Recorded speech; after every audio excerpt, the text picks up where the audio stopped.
একজন অ্যাডভোকেটের লেখা বই আমাকে উপহার হিসেবে দিয়েছেন আরেকজন অ্যাডভোকেট, আর যে পড়লো মানে আমিও একজন অ্যাডভোকেট।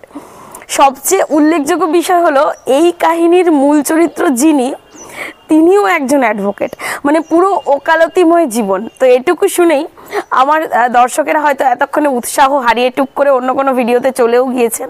তারা হয়তো ভাবছেন যে আমি কোনো আইনি প্যাচ পয়জার নিয়েই আজকে কথা বলবো, যেটা সাধারণ মানুষের কাছে তেমন খুব একটা আকর্ষণের বিষয়বস্তু নয়। আসলে কি জানেন তো, যতদিন এই পেশাতে এসেছি ততদিন মস্তিষ্কে না গোটা কোটপাড়াটাই বসবাস করে। আর একজন আইনজীবী হয়ে আইনজীবী সম্পর্কিত যে কোনো বই সম্পর্কে একটা আলাদা আগ্রহ কাজ করে, এটা একদম সঠিক। আজকে যে বইটা নিয়ে কথা বলবো সেই বইটার নাম হচ্ছে দৌড়। লিখেছেন আইনজীবী জয়ন্ত নারায়ণ চট্টোপাধ্যায়, প্রকাশ করেছে দ্বীপ প্রকাশন, প্রচ্ছদ করেছেন সৌম্যদীপ প্রধান। এই কাহিনীর মূল চরিত্র চন্দ্রনারায়ণ মুখোপাধ্যায়, যে মূলত তার পরিবারের সবার কাছে অবহেলার পাত্র। আসলে তার অতিরিক্ত বিনয়ী এবং বাধ্য স্বভাব তাকে সবার কাছে টেকেন ফর গ্র্যান্টেড হিসেবে রিপ্রেজেন্ট করে। তাকে সবাই চাঁদু বলে ডাকে। একদিন এই চাঁদু চলে যায় জ্যোতিষীর কাছে হাত দেখাতে। জ্যোতিষী তাকে বলেন, তুমি যা করবে তাই হবে, যা করবে না তা হবে না। তোমার রাস্তা তুমি তৈরি করবে, তুমি শুয়ে থাকলে তোমার ভাগ্যও শুয়ে থাকবে। চাঁদুর বয়সী অন্যান্য ছেলেরা কেরিয়ার নিয়ে নিজেদের লক্ষ্য স্থির করে সেদিকে এগিয়ে চলেছে। চাঁদুর ভাই বোনেদের মধ্যেও কেউ কেউ ডাক্তারি পড়ছে, কেউ IAS বা IPS এর ট্রেনিং নিচ্ছে, আবার কেউ তাদের পারিবারিক ব্যবসার হাল ধরার চেষ্টা করছে। কিন্তু চাঁদুর ব্যাপারে কারোর কোনো মাথা ব্যথা নেই। তো সবাই ধরেই নিয়েছে যে এই চাঁদুর দ্বারা তেমন কিছু হবে টবে না। চাঁদু এমনিতে দেখতে শুনতে বেশ ভালো, কিন্তু তার সমস্ত বন্ধু বান্ধব যখন গার্লফ্রেন্ড নিয়ে ঘুরে বেড়াচ্ছে তখন তার জীবনে এসবের কোনো বালাই নেই। তবে চাঁদুর মধ্যে দুটো জিনিস আছে, একটা হচ্ছে তার পরোপকারী নরম মন, আর একটা হচ্ছে তার সততা এবং আত্মবিশ্বাস। এগুলোকে মূলধন করে চাঁদু কতদূর এগিয়ে গেল সেটা নিয়েই মূলত এই কাহিনীর গতি প্রকৃতিও এগিয়ে চলেছে। তো এই জার্নির মধ্যেই উঠে এসেছে কোটপাড়ার নেপোটিজমের কথা। অ্যাকচুয়ালি এক্ষেত্রে না একটা তত্ত্ব প্রচলিত রয়েছে এবং যেটা অনেকাংশে সঠিক বলে মনে করা হয়। এই পেশায় পারিবারিক ঐতিহ্য ছাড়া যারা প্র্যাকটিস করতে আসেন তাদের বলা হয় ফার্স্ট জেনারেশন লয়ার। তাদের অনেক রকম ঝামেলা সহ্য করতে হয়। এই পেশায় এসে প্রতিষ্ঠা পাওয়াটা এত সহজ ব্যাপার নয়।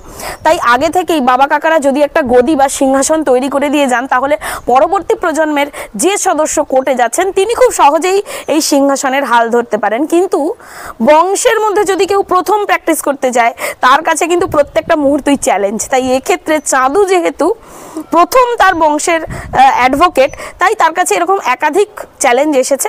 আরেকটা বড় ব্যাপার যেটা এই কাহিনীর মধ্যে একাধিকবার উঠে এসেছে, সেটা হলো যে কোর্টপাড়ার মধ্যে সিনিয়র জুনিয়র সম্পর্ক। জুনিয়রদের প্রথম কোর্টে গিয়ে কী ধরনের তাচ্ছিল্য এবং উপহাসের পাত্র হতে হয় সেটাও কিন্তু এখানে খুব সুন্দরভাবে তুলে ধরা হয়েছে। অবশ্যই এর ব্যতিক্রমও কিছু আছে, যাই হোক আমি সেগুলোর আর উল্লেখ করছি না।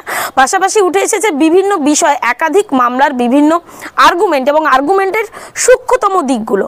কাহিনীতে আরও একটা জায়গা খুব ভালোভাবে ফুটিয়ে তোলা হয়েছে, সেটা হচ্ছে চন্দ্রনারায়ণের সঙ্গে তার স্ত্রী তরুলতার সম্পর্ক। এবার বলি এই কাহিনী পড়ে আমার ঠিক কি মনে হয়েছে। স্বাভাবিকভাবেই যেহেতু আমি নিজে একজন আইনজীবী, তাই এই বইটার সঙ্গে রিলেট করতে আমার কোনো অসুবিধা হয়নি। এবারে ব্যক্তিগত যে অভিজ্ঞতা সেটা প্রত্যেকের ক্ষেত্রে আলাদা হবে, এটাই স্বাভাবিক। আইনজীবীরা আসলে লিগ্যাল রিপ্রেজেন্টেটিভ। আমাদের দেশে যে অপরাধী তারও একজন লিগ্যাল রিপ্রেজেন্টেটিভ রাখার অধিকার রয়েছে, অর্থাৎ সে নিজেকে লিগ্যালি ডিফেন্স করতে পারে। আর যে ভিকটিম বা যে অভিযোগকারী তার ক্ষেত্রেও কিন্তু এই সুযোগ আছে। সুতরাং একজন আইনজীবী মানে তিনি শুধুমাত্র ভিকটিমের হয়ে লড়াই করবেন তা কিন্তু নয়। মানে একজন আইনজীবীকে একটা খুন বা ধর্ষণের আসামির হয়েও কথা বলতে হয়, এটাই প্রফেশন। এখানে আইনজীবী অনেক সময় জানেন যে তার ক্লায়েন্ট সত্যি অপরাধ করে এসেছে, কিন্তু তবুও হুজুর আদালতে তাকে নির্দোষ প্রমাণ করার জন্য চেষ্টা করতে হয়। নির্ভয়া কাণ্ডে আমরা দেখেছি যে আইনজীবী আসামির পক্ষে দাঁড়িয়েছিলেন তাকে বহু মানুষ ধিক্কার জানিয়েছেন। কিন্তু সবাইকে এটা বুঝতে হবে যে আমাদের ভারতীয় আইনে দুপক্ষকেই নিজেদের মতামত তুলে ধরার জন্য সমান অধিকার দেওয়া রয়েছে। যদিও এখানে গল্পের নায়ক শুধুমাত্র বিভিন্ন মামলায় ভিকটিমের হয়ে কথা বলেছেন বা তিনি আসামির হয়ে লড়েছেন, সেখানেও দেখা যাচ্ছে আসামি আদৌ সেই অপরাধটাই করেনি। মানে একটা মিথ্যা ঘটনায়, মিথ্যা মামলায় হয়তো ওই অভিযুক্তদের আসামি হিসেবে অ্যারেস্ট করা হয়েছিল, কিন্তু পরে আমাদের আইনজীবী নায়ক প্রমাণ করলেন যে আসলে অভিযুক্তরা এই মামলায় কোনোভাবেই আসামি হতে পারেন না। তো এটা একজন আইনজীবী হিসেবে কঠোর বাস্তবে দাঁড়িয়ে আমার একটু অস্বাভাবিক বলেই মনে হয়েছে। একজন আইনজীবী তিনি সব ধরনের লোকের ক্ষেত্রে লিগ্যাল রিপ্রেজেন্টেটিভ থাকতে পারেন এবং অসৎ লোকের ক্ষেত্রেও তিনি অবভিয়াসলি এটা তার প্রফেশন, সেহেতু তাকে লিগ্যাল রিপ্রেজেন্টেটিভ হিসেবে থাকতে পারেন তিনি, এটা তার অধিকার রয়েছে। তবে যেহেতু একটা কাহিনী এটা এবং লেখক সেই একটা নায়কের জার্নিটা এখানে লিপিবদ্ধ করেছেন, সেক্ষেত্রে সমাজে একটা মরাল দেওয়ার প্রয়োজন। সেই জন্যই হয়তো নায়ককে ঠিক এরকমভাবেই পোর্ট্রে করা হয়েছে যে তিনি শুধুমাত্র সৎ মানুষের পক্ষেই কথা বলবেন এবং সেই জন্যই তো তিনি নায়ক।